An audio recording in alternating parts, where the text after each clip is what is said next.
तो अक्सर हमने नोटिस किया है कि हमारी फैमिली स्टोरीज में ना सबसे डीप साइकोलॉजिकल सच्चाइयाँ छिपी होती हैं, खासतौर पर जब बात एक से ज्यादा पीढ़ियों के एक साथ रहने की आती है। आइए इस एक्सप्लेनर में रसोई घर और वहाँ होने वाले रोजमर्रा के कामों पर एक नज़र डालें। दरअसल ये सिर्फ खाना बनाने की जगह नहीं है, बल्कि ये समझने का एक बेहतरीन तरीका है कि दो अलग अलग पीढ़ियाँ आपस में कैसे जुड़ती हैं या फिर कैसे उनके बीच टकराव होता है। सच तो ये है कि किचन के इन छोटे छोटे कॉन्फ्लिक्ट्स में परंपरा, पहचान और आपसी सहानुभूति की बड़ी बड़ी कहानियां छिपी होती हैं। तो चलिए इसमें थोड़ा गहराई से उतरते हैं। इस कोट पर जरा ध्यान दीजिए। मुझे किसी नए अनुभव की जरूरत नहीं है, मुझे वही चाहिए जो पहले था। अब ये सिर्फ कुछ शब्द नहीं है, ये उस भावनात्मक विरोध का एक बहुत ही सटीक उदाहरण है जो हमारे घर के बड़े बुजुर्ग अक्सर किसी भी नए बदलाव के प्रति महसूस करते हैं। उन्हें सच में लगता है कि नए अनुभव उनके पुराने जीवन के तजुर्बे को मिटा देंगे। और यही वजह है कि रसोई अब सिर्फ एक कमरा नहीं रह गई है। इस विश्लेषण के मुताबिक ये एक इमोशनल बैटलफील्ड यानी भावनात्मक युद्ध का मैदान बन चुकी है। एक ऐसी जगह जहां रोजाना परंपरा, सुविधा और अपनी पहचान को बनाए रखने के लिए छोटी छोटी लड़ाइयां लड़ी जाती है। पुरानी सोच और नई सोच यहाँ बिल्कुल आमने सामने होती हैं। तो सबसे पहले देखते हैं केस स्टडी 1, परंपरा की जिद।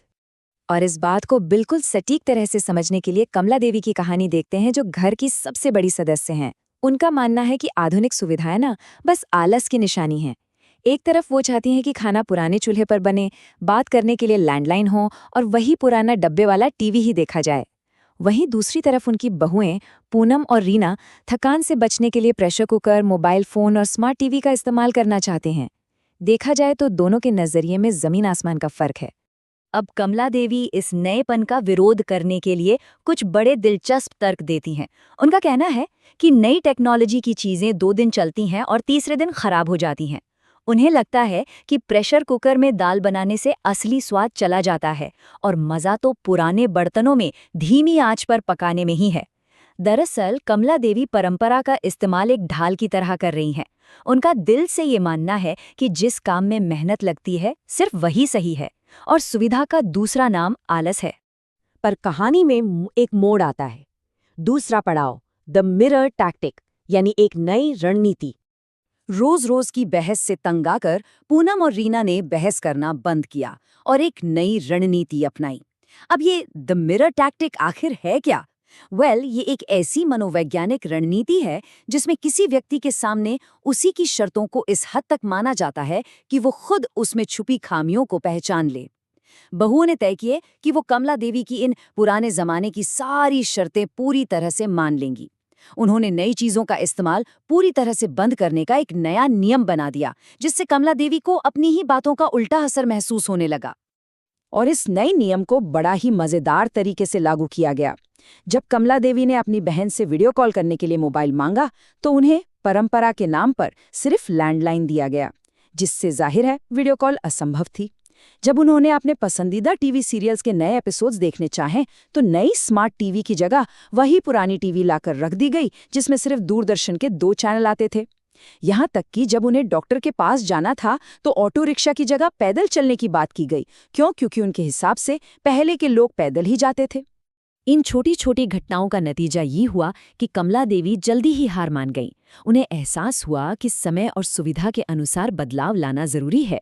उन्होंने आखिरकार अपने पसंदीदा सीरियल देखने के लिए वापस नई टीवी लगाने को कहा और रसोई में प्रेशर कुकर को भी स्वीकार कर लिया। उनकी समझ में ये बात आ गई कि आधुनिकीकरण का मतलब पुरानी चीजों को ठुकराना बिल्कुल नहीं है, बल्कि सहानुभूति और नई सुविधाओं के साथ अपने जीवन की क्वालिटी को बेहतर बनाना है। चलिए अब आगे बढ़ते हैं और देखते हैं कि ये आगे कैसे जुड़ता है।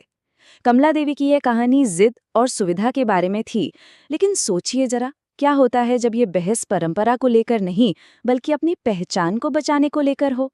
आइए एक ऐसी ही दूसरी कहानी की तरफ रुख करते हैं जो इस मुद्दे की गहराई को और भी डीपली सामने लाती है। केस स्टडी 2, खालीपन का डर। यहाँ हमारा सामना होता है राधिका और उनकी बहू नेहा से। देखिए, राधिका का रोज का नियम बिल्कुल तय था।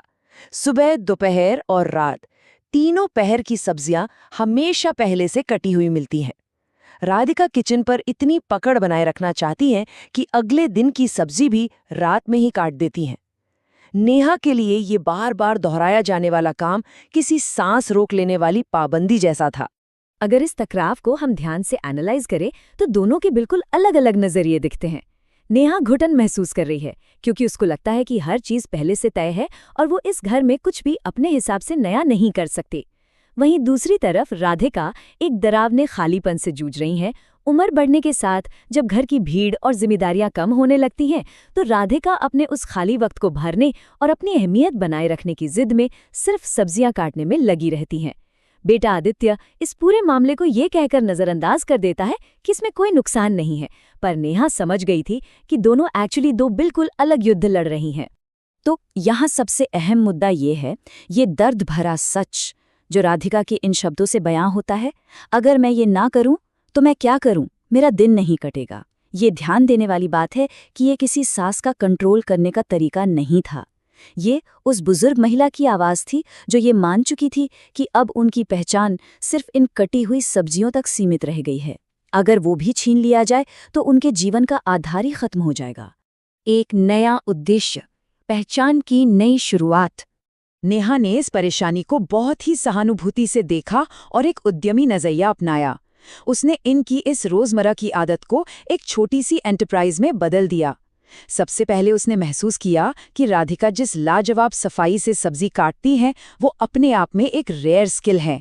दूसरे कदम में नेहा ने पड़ोस की कामकाजी औरतों से बात की और राधिका की काटी हुई सब्जियों की पेशकश एक रेडी टू कुक सर्विस के रूप में की, जिससे नौकरीपेशा औरतों का टाइम बच सके।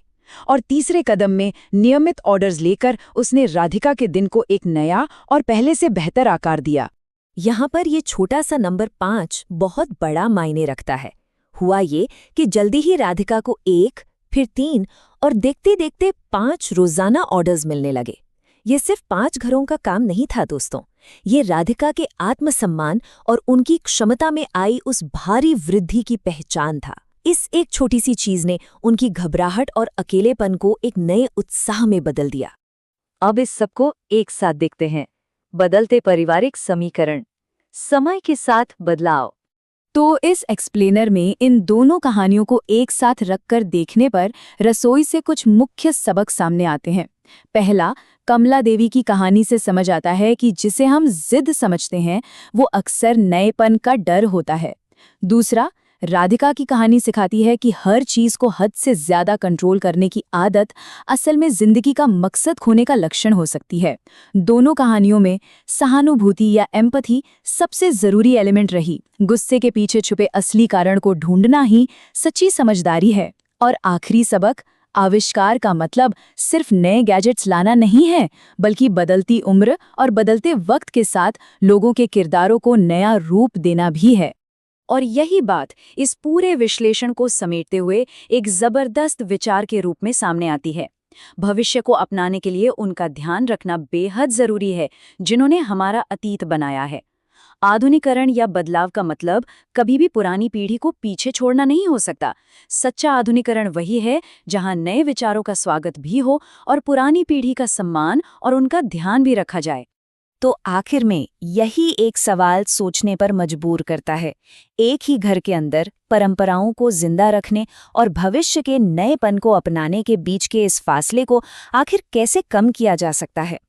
इन कहानियों ने बिल्कुल सही दिखाया है कि रसोई की बहस सिर्फ खाने की नहीं होती, वहाँ रिश्ते बनते और संवरते हैं।